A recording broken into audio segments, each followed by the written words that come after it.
public comment. I'll turn it over to my chair to Ms. Evans. And please step up, state your name, address. Speakers are limited to 3 minutes.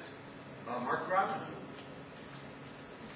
My wife also wants to speak. Do I speak first? Is that right? She speaks first? That's fine. I'll follow. Louise Robin. Good evening, members of the board, Mr. Chicken, ladies and gentlemen that are here tonight. Congratulations to all those good teachers that we have in Waukegan. They've been doing something good since they get awards. I'm so sorry I'm going to be the one who's going to bring the fat cloud tonight. I have an issue with the teacher of my son. Here he is Mark Drobnik Jr. He's in 3rd grade, even having HMDs in kindergarten in 2nd grade. And now we have an issue with the teacher.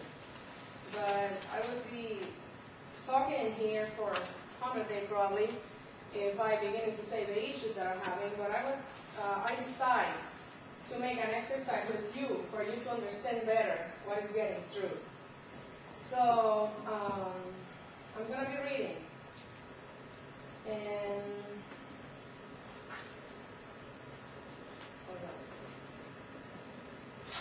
I'm going to introduce myself with an hypothetical exercise. Okay, right now you're going to imagine that all of you, including the people behind me, are being selected from Donald Trump's program to be the apprentice. Whatever I'm going to say, you cannot write it down. You cannot record it. If you record it, you cannot use it because this is a memory game. Okay.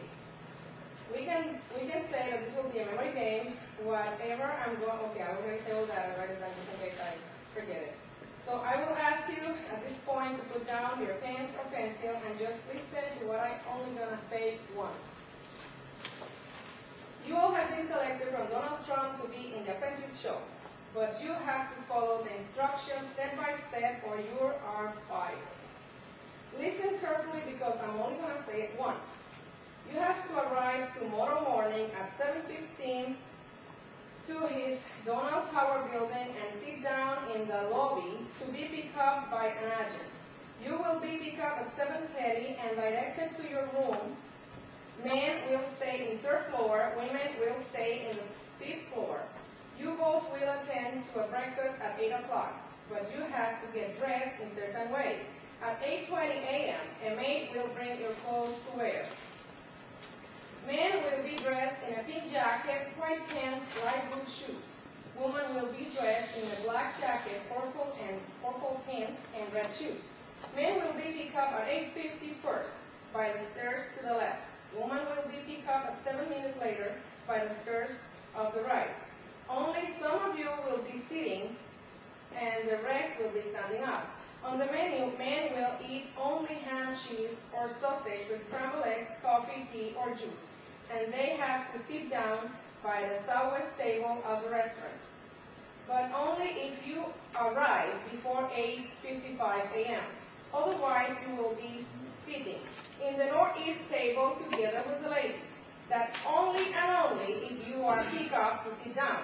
Otherwise, you will still standing by the south door of the restaurant.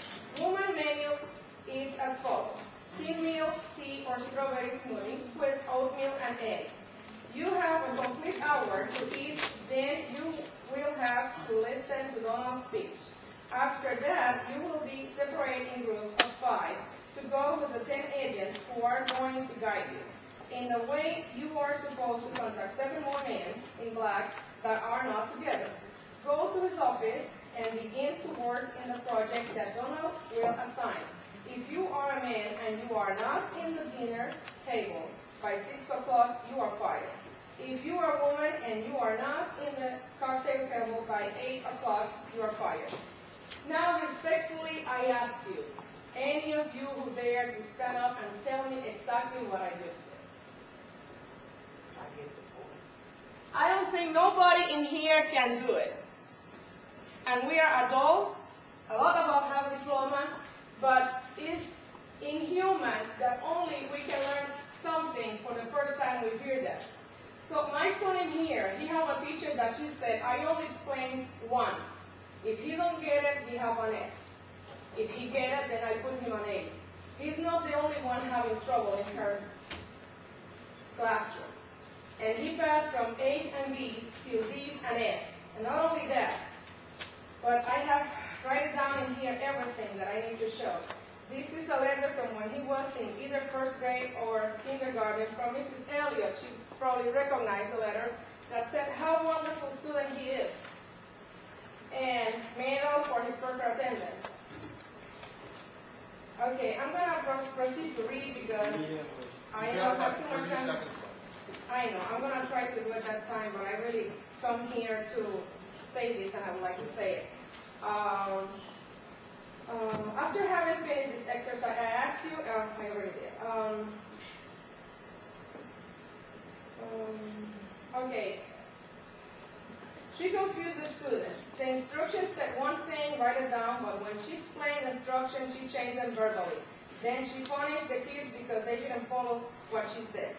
Correct procedure will be, because I'm a teacher too, correct procedure will be that she verbally has to be, correct procedure will be that what she said verbally has to be exactly the same as the instruction on paper. So whoever forgot the instruction, they can read it again. She fight with smart about nothing. One time my husband bring my little sister, just because she wanted to go to bring him to school for 3 minutes. And then she wanted to hug him and kiss him, and then he removed it, before they sit down to work. Then he couldn't find his sharpener, and she began to say, oh, if you wasn't hugging your sister, then you could find it. That was not even his issue. My husband brings the girl. Anyway, she answered with mean answer every time he or any of other children asked about their lesson. So her technique or lack thereof made it more difficult for the kids to learn. One result is that the parent has been obligated to contract a tutor because of their children being failed. That's time. Have you talked about it with the principal? I talked to the principal. Her answer was that the policy of the system was not to do that. But I do know a case about 2 teachers that removed a student from the classroom, and she was failing, and she do deserve to be failed, and they take it out to another classroom, and she was passed with A+. That was really. I would say talk to Mrs. Elliott. Well, I don't really think Mrs. Elliott can help because I've been talking to her before for the same answer. I really would like you to take a decision right now. It's possible, vote, and changing for that picture to the other one. That's really what we would like him to. We would like to do, and I really need to finish this paper. From words to Lars, is what she's asking. You can pass out the paper. Okay. You really don't But have to. well, there's a lot more to say. This is the way I would like to see my son doing in his life, and this is the way she's making him look right now. He's having, look at this. I need to finish. No, ma'am. These and that. We're done. You're done. You had your time. Okay, when I'm going to have my answer, because the semester is almost done, and we have an East and F, and he's an A student. Mrs. Dropnik, what we'd like you to know is that when you have those types of problems at a building, we do have a hierarchy. You said you've been to the teacher, I'm sure, and then to the principal. But we have administrative support staff. She talked to Mrs. Elliott, and she said Mrs. Elliott said no, so I got to go over you. Okay, no. After Mrs. Elliott would be Mrs. Kirby, Dr. Lamping, and off the chain. So we'd be more than happy to sit and work with you because this forum is mainly to conduct the board's business, and we can't discuss personnel items like that in public anyway. So okay, if you listen to me, and I congratulate you for the hard work you've been doing. Thank you so much. But when I can have my answer, like this week? Dr. Lamping, would you be able to take Mrs. Dropnik out to see what can be worked on with that? Okay. Thank you very much. I really appreciate it, Mrs. Okay, thank you. So you talked, Ms. Elliott, has she met with you already? I have not met her. No, Mrs. Sams told me that she talked to her and she told her that cannot be possible. Okay, I well. actually did call Mrs. Drummond. Okay, that's fine. All right.